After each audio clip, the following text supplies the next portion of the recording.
Hello, Aarti Ji. How are you? How are you doing today? Today is an awesome day, and today I'm able to speak to you, so I'm pretty excited. Thank you so much. And again, welcome to Talk Through Thursday. Let's explore a fascinating blend of ancient wisdom with the modern image consulting. Yeah, what say?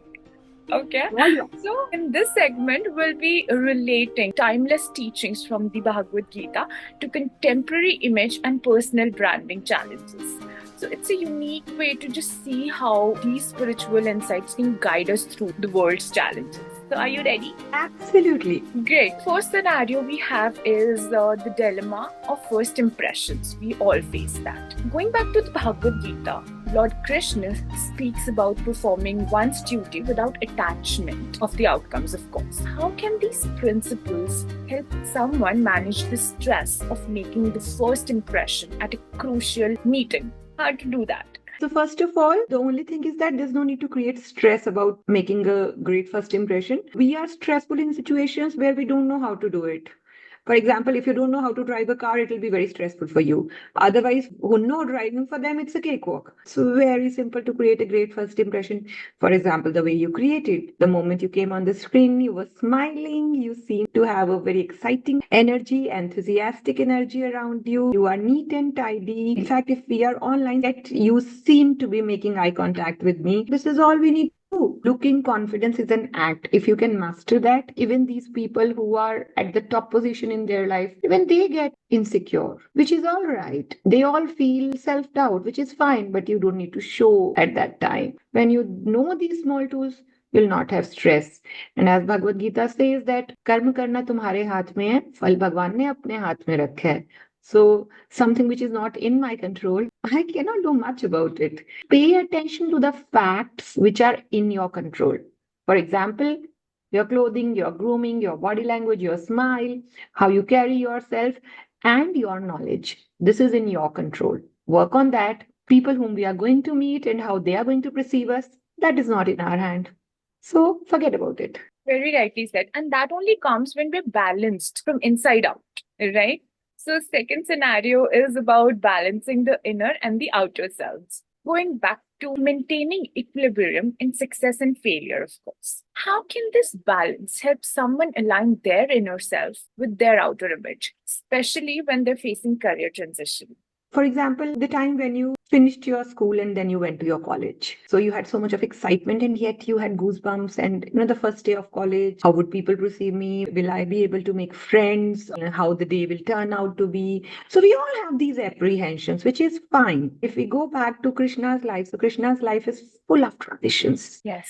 Think about the time when he was born, he didn't even get to sleep with his own mother. He was immediately taken to another set of parents. He grew up with all the friends and gopis and gwalas, and he was a very naughty child. I remember when kids were small, children would come and ring the bell and run away, ring and run. They used to play, and I would say, "Ye sare baal gopal aaj masti kar rahe hain." So at that time, we need to remind that that's how it is. That is what childhood is all about, and let's not get irritated about it. And let's talk about career transitions. Similarly, in career transitions, every new threshold of life, every next level of your life demands a new you. You can't reach the next level before becoming a new person. I give you a very beautiful story here that when Krishna was going from Vrindavan to Dwarka, call of duty, everything looks good with time. So when it is time for the duty, you need to let go of your old self. So earlier, Krishna had a flute in his hands. But when he goes to Dwarka, now he has a Sudarshan Chakra.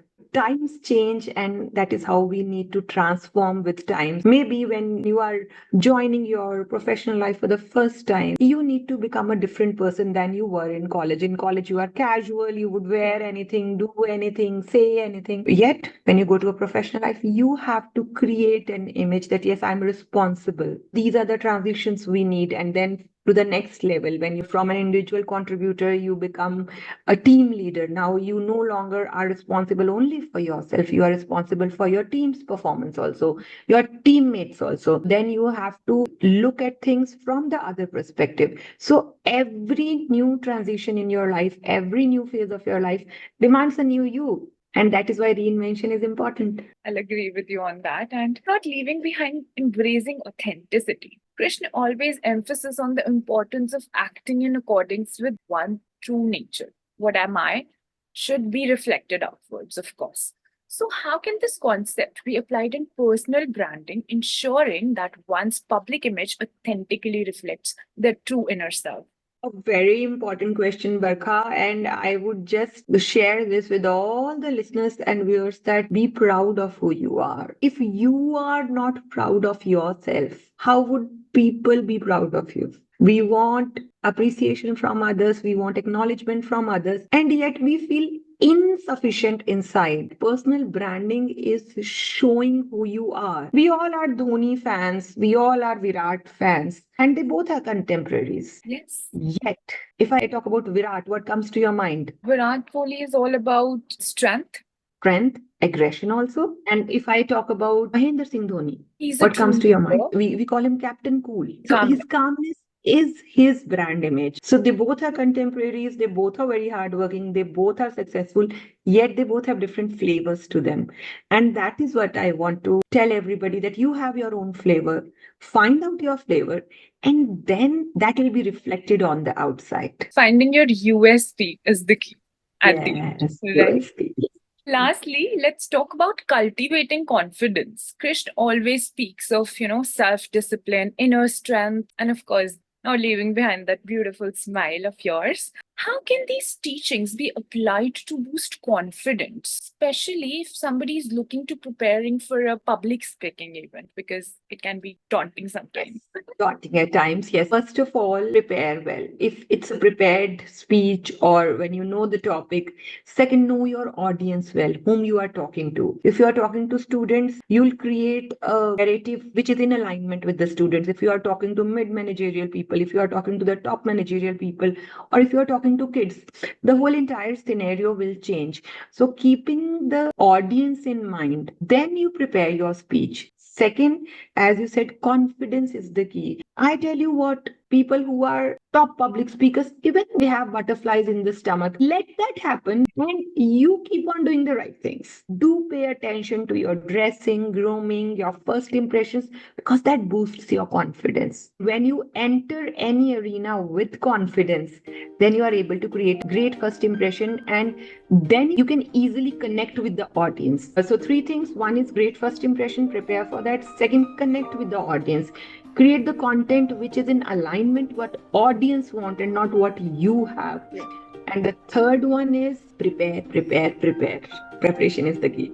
Definitely. And on that note, thank you so much for sharing these profound teachings from Bhagavad Gita. Means a Thank you, lot. Barkha, for having me here. All the best to you. So excited to look at such a pretty face. Thank you so much for inviting me.